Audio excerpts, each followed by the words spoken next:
Hi, I'm Paul Blunden, founder of UX247, and I'd like to welcome you to another one of my product leader interviews. Let's find out who our guest is today. Right, so Paul, great to see you again. For the benefits of the people Hello. watching, could you introduce yourself? Tell me who you are, what you do, the organization you work for, etc. Yeah, sure. So my name's Paul Mellor. I'm an independent contractor these days and consultant. So I guess role would be owner, founder, director, whatever label yourself when you spin up a limited company, I guess. The badges I usually go for when I attend conferences and things are, typically like head of value or product and agile guy seems to be the thing that I mainly introduce myself as. So my company's called it's Zvac Limited, and that's an interesting name. A lot of people kind of screw their face up when I say that. It's basically the result of a brainstorming session that happened off the back of me being asked for a company name. And I know a lot of people go for, you know, Paul Mellor Consulting Services and things like that. And I just thought I wanted it to be a little bit more than that. So I ended up writing a load of words on a board, rearranging them all and coming up with something that was a bit of an Well, acronym. So it's things like product. So it's PSVACK, so like product, simplicity, value, agility, knowledge and things like that. I actually told that story to somebody once at a conference, and within 30 seconds, she turned to a colleague of mine and went, "He's a bit boring, this guy, isn't he?" so, so, but I've told it anyway. In fact, she had a kind of vanity metric at that conference, apparently, of meeting every single person there, and there was 300 people there. So, I'm hoping that her comment was to get rid of me so she could move on to the next person. it sounds like it. Yes. Yeah, fingers And crossed. good stuff. Well, I must admit, I love a name like that. I looked to the stars when I was doing it myself and came up with a name that way, but I always find the ones that a person's name are a little bit boring. So Yeah, and good for you. yeah, I guess in terms of what I do, so I've got a background in delivery and product, hence me being on this call. And I think what I try to do these days and have been doing for the last couple of years is to really help businesses with their product delivery. Um, so that may be kind of interim product ownership slash management. It may be helping them with how they're delivering that Scrum Mastery Agile delivery. Um, the things that really interest me that really kind of get me going are things where people want to introduce product or try and optimize it ahead of scaling, and really try and get a good product practice in place, so that they're delivering good, valuable products, and making the most of their money, basically. So that's kind Gotcha. of where I tried to help. And how long have you been working in the product area, and what attracted you into it? So I guess I've always sort of worked in product. So formally, I would say 11 years. That's when I first ended up bagging a product role. But I've always kind of been interested in the delivery of value, which is what a product is ultimately. It's delivering value to somebody. So, I've had roles in development, I've had roles in professional services, implementing solutions, obviously. So as a stakeholder of a product and a kind of representative of our customers. Um, but then 11 years ago, I kind of got into proper product roles. So, product consultant, product owner, head of products. I've sort of had many hats with regards within the product space. In terms of what attracted me to it, it is just that interest in value and ways of working. And I've always been the sort of person who wants to make things better, so wants to deliver more value, wants to deliver that value in a better way. I think human beings are inherently lazy. We are by default, and so I was always the sort of person who would look at something, see how it could be better, see how we could do things better, see if we could provide services better. Um, I was when I knew about this question, I started thinking back to all the different things that kind of fall into that arena. So back in the day, I was writing like development environment plugins that would kind of spin up things so that we didn't have to write code from scratch. I was constantly involved in best practice and delivery methodologies and implementing changes as the businesses that I've been part of have grown.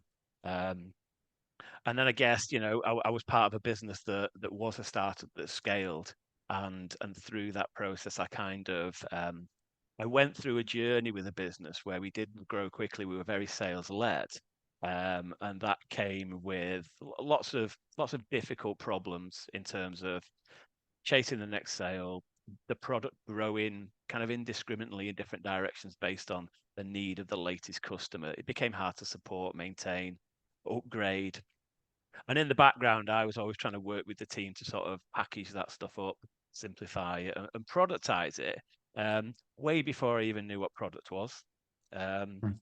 and so I moved around and did a couple of the consultancy roles, and then actually kind of then got brought back into that business in a product capacity. And we kind of made up because again, product management was kind of a thing back then, but it wasn't as prevalent as it is today. We made up a job title of products an innovation consultant or a product strategy and innovation consultant, just to sort of put a product name on it. And over 12 months, kind of figured out what we wanted to do. And that was how I got into product. It was basically taking all that kind of natural behavior and stuff that I cared about, and eventually just realized that it was ultimately product. Um, and then, and I guess what I love about product today is that product thinking can be quite simple. It's not, we're in an industry that, we've got to create things to keep selling it, right? But it's quite versatile and simple. So I think, if you boil it down to just delivering value, you can apply that to products, but you can apply that to practices. So I always see a product practice, i.e., a product function within a business, as a service. You're providing a service to the rest of the business and out to your clients. And you can apply a lot of the same methodologies and frameworks and ways of thinking to get the most out of that stuff. And also as a human being, I'm a bit nerdy like this. As a human being, I'm a product, right? I have engagements with people. I provide experiences. And on a day-to-day basis, I try and think about how I can be better, how I can improve myself. And now I'm working for myself, certainly. I am the product ultimately, and I need to make sure I'm going out there and increasing my value. So I can sort of boil it down to these really simple things, but they can be applied across the piece, across most areas of your life. And I kind of love that, Yeah. and how simple that could be if you can keep it that simple. Life's simple, keeping it simple is hard, right?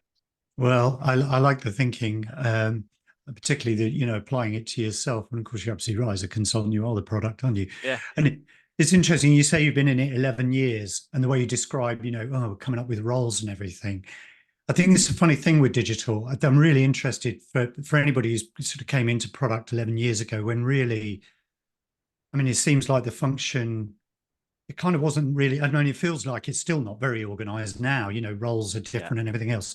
That Yeah. evolution over time, really interested in your view on how the function's changed, and has it become more professional, or is it still the Wild West, or, how does that all work?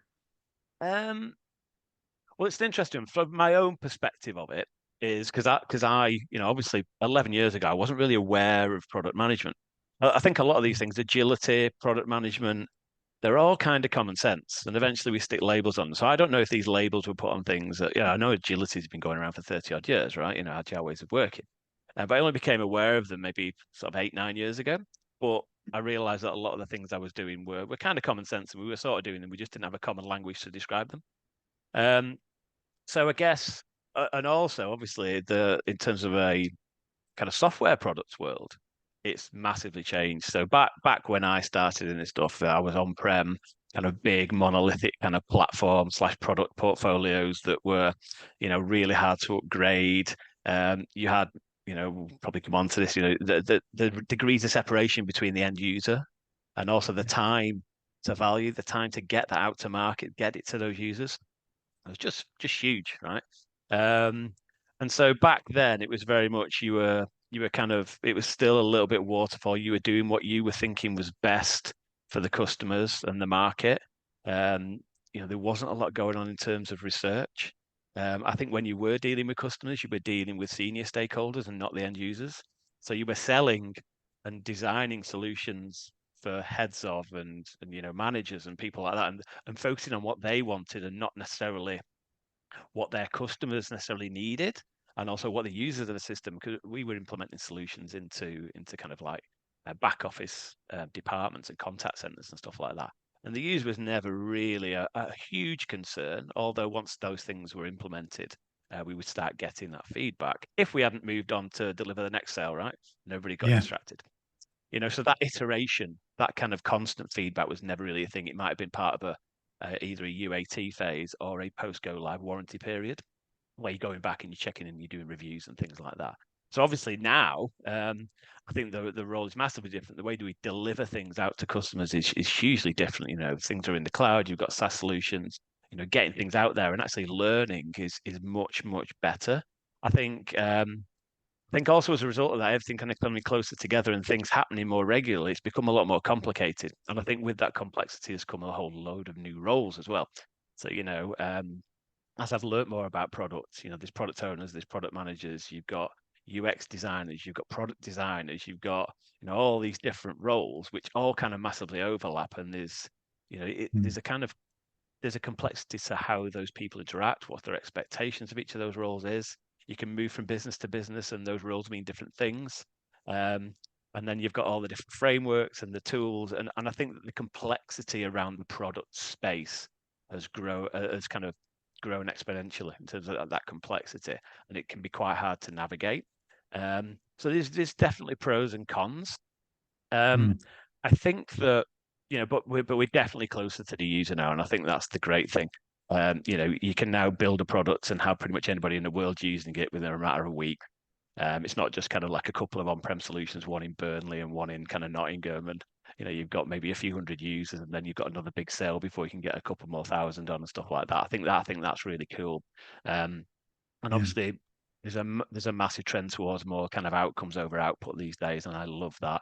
You know, moving away from waterfall to more agile ways of working, you're definitely able to sort of say we want to move the needle, rather than we just want to churn out these features and things, regardless of whether people are really going to use them. And if they actually don't use them, because of the way we deliver this stuff, we can't really do much about it because hey, we might not have the data, or people are stuck on a version because it's heavily customized, and we can't get that thing out to them. And so I think that it's much better these days in terms of that constant delivery out to customers. There's more experimentation that we can do. There's more collaboration that we can do. It's a hell of a lot more fun, and so it's quite an exciting place to work now. It's just hard to Mm. keep up, I guess. Yes. That's the challenge, right? It is. I mean, it's been fascinating with these interviews. I mean, a number of things resonated. Like I've spoken to product managers, I've spoken to product owners, and they're pretty much describing the same thing as their job. And you know, when you say there's overlaps, I find that really challenging. But I like the idea of the evolution you describe. It sounds like, you know, because we're closer to the customer through the agile and everything else, and you mentioned data as well, just feel like we've got, well, product has more tools to be closer to the customer almost, not only the product they're selling, but the other things around it. Oh, excuse me. Sorry, coffee. It's But that yeah, time of year. it is that time of year, but anyway, no, that's cool. And you talked a bit about product then and agile. I mean, you've worked in a number of different environments clearly, but and you talked then a bit about well, more time with the customer. I'm really interested to understand a bit about the kind of barriers or key challenges maybe product people face or product managers face. When you said it's difficult to navigate, feels like there's some organizational stuff, but maybe other things going on. Yeah, I think things I've sort of observed over the years. I think one of the main challenges, kind of like the legacy mindsets, as well as the legacy systems. You know, the legacy systems are a problem because, you know, there's people who spent years building things. Um, they'll have a variety, so like the installed version index, so like this kind of range of things, of versions of a product that are out there. They're very sticky and hard to upgrade. And there's all this stuff that's out there that are kind of really embedded in clients. And I think one of the challenges is how do we protect ourselves from a startup just coming and you know, beating us, putting us out of business? How do we convince our own business to maybe spin that up ourselves and look for a Mm. successor? Or how do we pull that thing apart? How do we, you know, try and move it into the cloud, decompose it out? You know, there's these legacy systems that, you know, they're so ingrained in everything that we've done for the last 30 years. It's hard to make decisions around what we do with that. And I think that's a really hard problem to solve. Um, you know, Mm. there's recognized practices, you know, I think it's like the 6 R's around moving to cloud, around, you know, replatforming, refactoring, you know, rehosting. I know that I've sort of tried that in the past.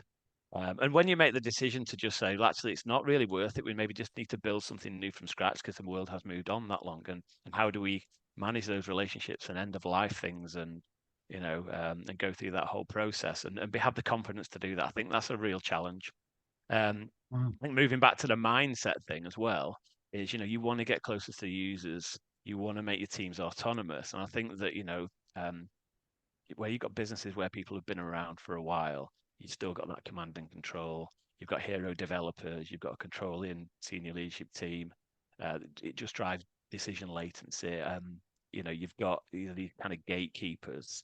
Um, and I just some really interesting examples over the last few years where I worked for one business where they had service blueprints, they had UX people, but they were operating in a really good way, but there was some journeys that they were doing, some of their online journeys where decisions around what a particular screen would look like would have to go up about 3 levels with pre meets and then another meeting and then a gate, and it was literally around where something should be on a screen, and it took weeks to get a decision, and actually that decision wasn't based on anything to do with how it might affect the journey, where it might remove friction. It was literally based on ultimately a goal that a stakeholder had around a number they had to hit.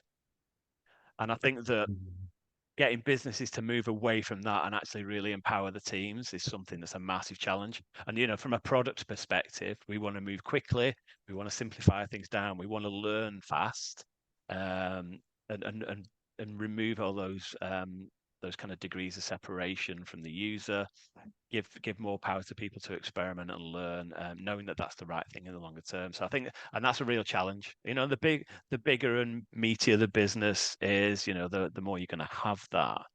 And it just comes, I think these days, because of all the different roles as well, as you kind of end up in this situation where you've got like almost like too many cooks. Product people have a lot of people to keep happy. Yeah. It's particularly interesting when you get into scaling, or you've got a business that's been acquired and is merging with a larger group or a larger organization. There's so much going on, and then you become part of a bigger group, and then there's more going on, and everybody wants to know what's going on. So you end up with layers of communication overhead and frameworks in place, and product managers have to update 15 different artifacts with the same information, and it just becomes a bit of a nightmare. And we can come on to how AI might solve some of those problems. Well, Um, yes. yeah, there's lots of people to keep happy. I mean, the number of tools and practices and frameworks you can use these days as well. It's figuring out how you can sort of settle things down and actually get some sort of stability while still being agile and changing. It's what you're changing and how regularly, rather than changing everything all the time. I think people kind of getting a bit of a muddle with all that. Yeah. And I mean, those organizational things you're describing, it sounded to me a lot like big company things. And you kind of said it's harder in big company, but you've been in small startups as well. Do you have those same issues where people are, a hero or wedded to their idea, or my way or not? Or is it different in startup or environment? Is it more agile? I mean, startups are the thing. I mean, you know, when I worked in a small organization, like 10, 11 people, it was one of the most fun times of my career.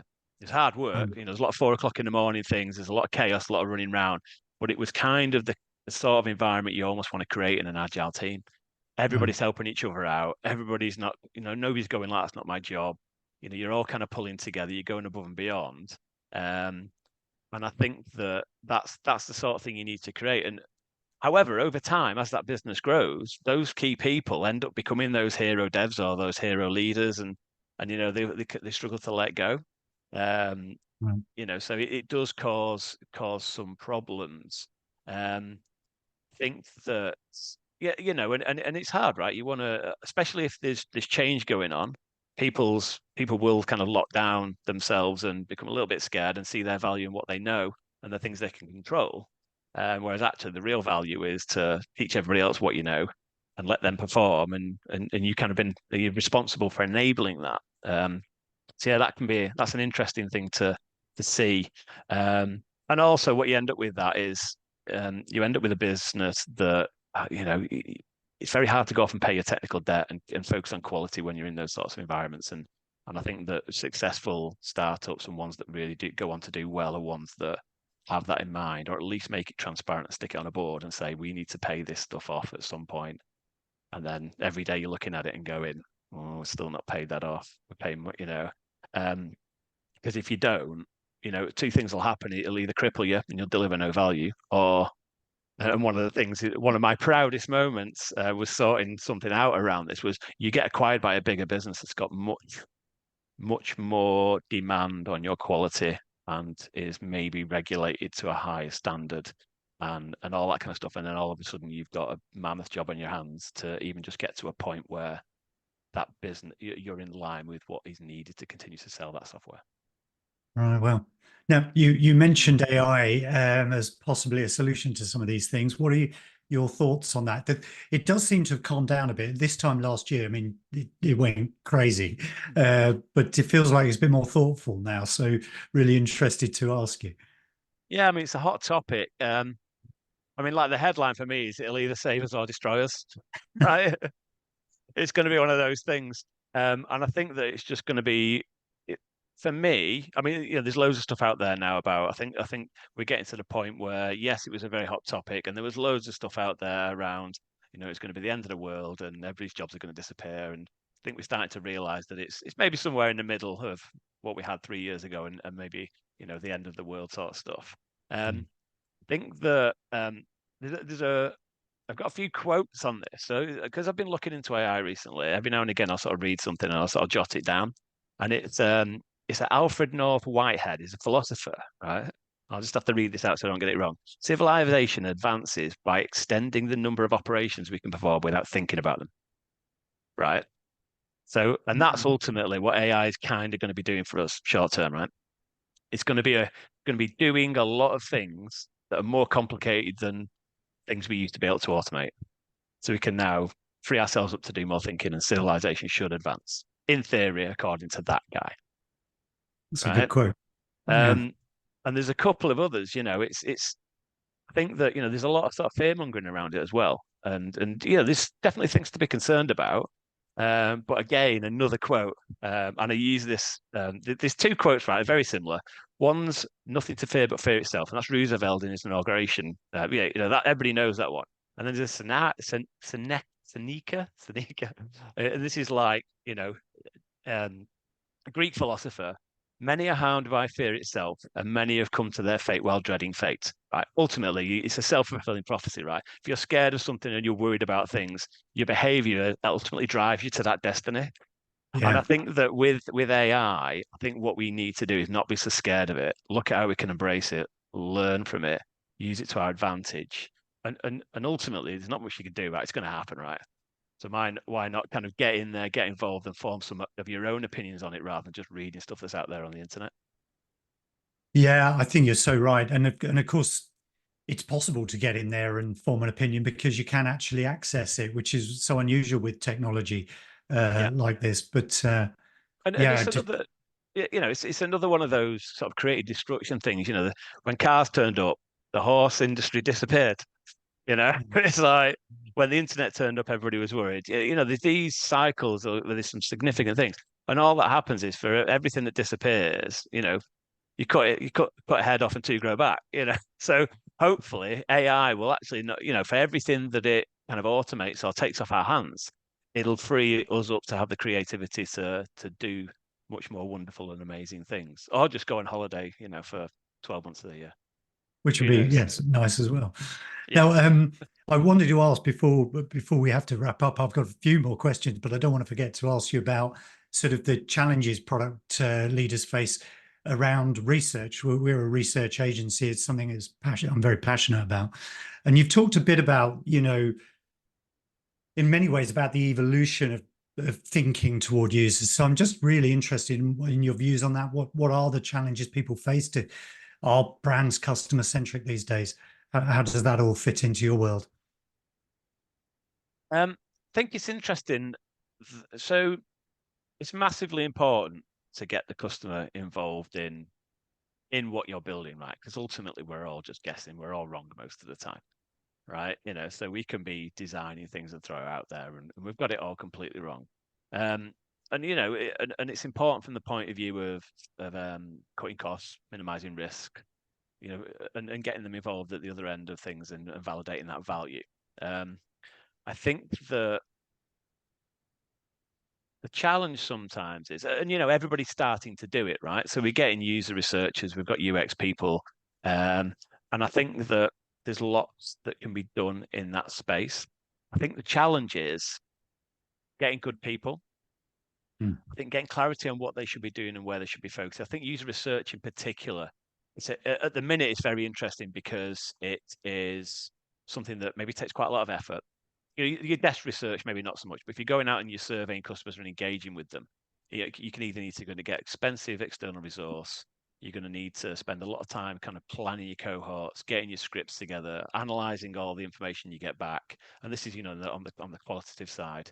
And that takes time. And ultimately, what it'll do is that it'll almost be treated as a project, and you'll do it as a one-off, and you'll get all your research, and there might be a bit of a summary written up that maybe half the product managers see, or maybe a bit of the team sees. They get stuck on a shelf and then forgotten about. Right, we've done some user research, and off we go. And it's the challenges of making it part of the kind of DNA of the team, getting them close to the user, getting them exposed to the user, doing the research themselves, experimenting, having maybe some UX and user research expertise in the business, but having them given some clear goals as to sort of propagate that knowledge out. So at least everybody's got a rough understanding of how to do it. And then your discovery and your kind of delivery can kind of start overlapping, that kind of dual track stuff.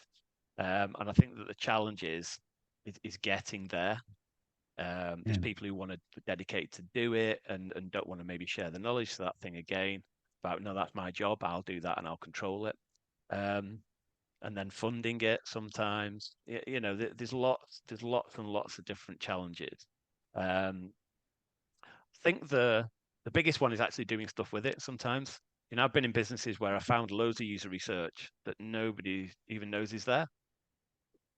And you kind of like, so think making sure there's a next action, making sure action is taken from the research, and making sure that you're kind of doing it constantly and revisiting it. I think is something that. But again, it's just down to this. I think it's getting to the point where people are seeing the value in it, so that they can justify actually going out and doing this. And in terms of AI, hopefully, a lot of that stuff will be a lot easier to process. It'll help you write in your surveys. If you can give it some good contextual priming, by, I don't know, passing in certain personas or even getting it to write some proto personas if you're just kicking off, passing that back in with some, contextually prime that AI model, and then feed it stuff that's going to maybe give you the right thing out, or then process that stuff you're getting back with it primed towards the sort of people you've asked. It'll just speed everything up. And hopefully a little more valuable. But we need to make sure as product people and as UX people that we are, the manual effort becomes more important. Any sort of automation, the manual bit becomes really important. And that's going to be where we really need to sort of switch our focuses to making sure that these things that we're automating and that we're relying on, we're actually sort of sense checking it and QAing it. That's where the value for us is going to be. And actually adding things like principles and good practice and some sort of human element to it, because things driven by data, it's a double-edged sword, in my opinion. I completely agree with you. It's really interesting. I think your challenge is bang on.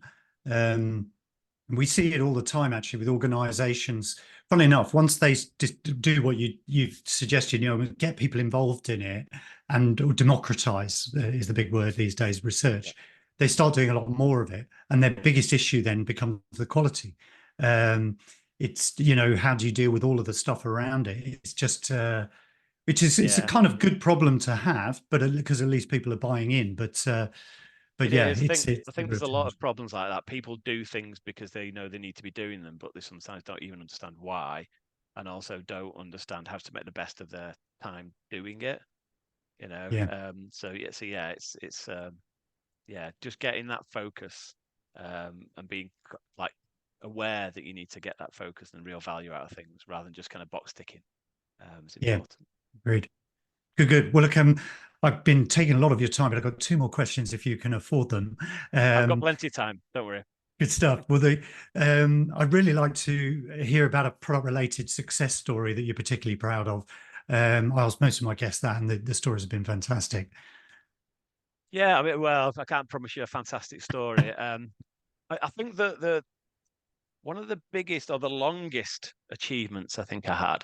So when I was part of a startup that grew, got acquired, and we were acquired by quite a risk-averse business. I had a series of, worked in the financial sector, had a series, some very stringent policies and procedures.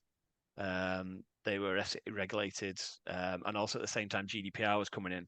So we ended up with quite a serious project on our hands to basically comply with a regulated PDLC, a very stringent set of quality and security policies, and also deliver GDPR compliance and PCI compliance within a quite a time frame. And so that was reasonably proud to get through that. There's a lot of hard work from a lot of people, and it was quite a slog. But we did it. We did it ahead of schedule, and also we ended up with a product that you know had a lot of issues to be resolved, but it ended up with the maintainability ratings on the code base were exceptional.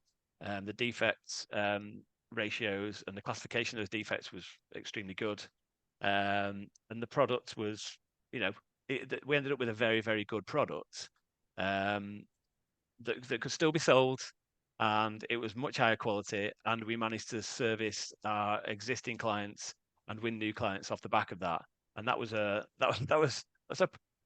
say I was proud, but I just feel like it was a big achievement considering where we were when we started that process.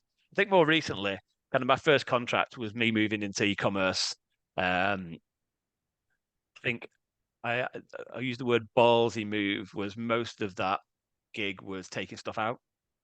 So feature Right. bloat, realizing that, having the ability to see that actually adding features is sometimes not the right thing. And the user experience and the metrics around that product set improved as a result of that. Helped them to build a path to maturity. Helped them out with some maturing some tender processes they were going through with some vendors, and also mentored a few people who ended up becoming full-time product managers at the end of it. And that I like seeing other people succeed. So seeing people getting jobs that they want off the back of the work that I do with them, that's a proud moment as well. Yeah, I'm not surprised. It's almost inherent in being a product person. I think you're building things, and when you see other people building their careers off of your mentoring, I think it must be very rewarding. And Yeah, finally, could you share your biggest learning since you started working in the product area? and it's back to that. I'm probably wrong. That's the thing I've learned. We're all probably wrong, right? I don't know if it's because I'm in my middle age now and my EQ's in its prime. Um, but I think that I'm starting to realize, and product has kind of taught me this, so that it is product related. Um, we're all probably a bit wrong, and I think that we're all guessing. I mean, even your brain is making most stuff up, right? I mean, the signals from your eyes take about a fifth of a second to get to your brain, so your brain's constantly making stuff up. You never really see what's happening, right? Um, so with that in mind, and also you look at some of the things, you'll guess what people want out your product. You'll be wrong. Um, people thought the world was flat, things like that. I was reading something the other day. Apparently, high blood pressure used to be a sign of good health until the early 19th century. And another thing, people with epilepsy, people used to think that epilepsy was contagious in like the 1930s, 1940s. There's all this stuff where, common knowledge doesn't necessarily mean it's right. Yeah, And I think that if you approach the world like that and you approach your users and your customers like that, that you're probably wrong, and even your colleagues, um, you end up with that little bit of humility and humbleness. I used to be when I was younger, I was like, I'm right. Here's the way we're doing it, and I'd argue the toss over being right until the cows came home. And I'm just completely the opposite end of the spectrum now because I recognize that, and it's through working with good teams, collaborating more, getting closer to users, reflecting, treating myself as a product, reflecting, adapting, trying to improve myself. Because ultimately, yeah, we're all a little bit wrong most of the time. I think that's a Mark Manson quote. There's a really good book called, and I think there might be a Netflix documentary about it called The Subtle Art of Not Giving an F for the UK. Right. And one of his books talks about the fact that, you're probably wrong. And there's a whole chapter on it. And so that's the biggest lesson that I've learned probably over the last 5 to 10 years is just shut up a little bit, Paul. Stop arguing the toss and actually listen to what other people think. Yeah, that's the biggest Well, lesson I've learned. Paul, thank you. That's a brilliant lesson. And I got to say, having spoken to you you've been so generous with your time, but spoken to you for over I've half an loved it. hour now. I think the lady who met you at the conference and described you as boring was probably wrong. It was just a story about my company name. But like I say, I'll take comfort in the fact that she just wanted to go on and meet the next person, and it wasn't anything to do with Absolutely. what I was saying. Good stuff. Well, look, thank you so much. It's been a pleasure No, thank talking you, to Paul. you. Really interesting. And yeah, best of luck wherever the rest of your agile career takes you. Thank you very much. And the same to you. Well, what an interesting interview. Paul was incredibly generous with his time. And in fact, we spoke more about UX and UX research afterwards. He's got some really interesting thoughts. Anyway, if you want to know more about UX research, and anything we know about product, feel free to get in touch. You can do that with me on LinkedIn. I'm Paul Blunden, founder of UX247. You can find me there, or come to our website. That's ux247.com. Or email us at hello@ux247.com.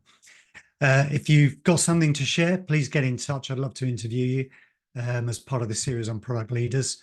And in the meantime, thank you very much for watching.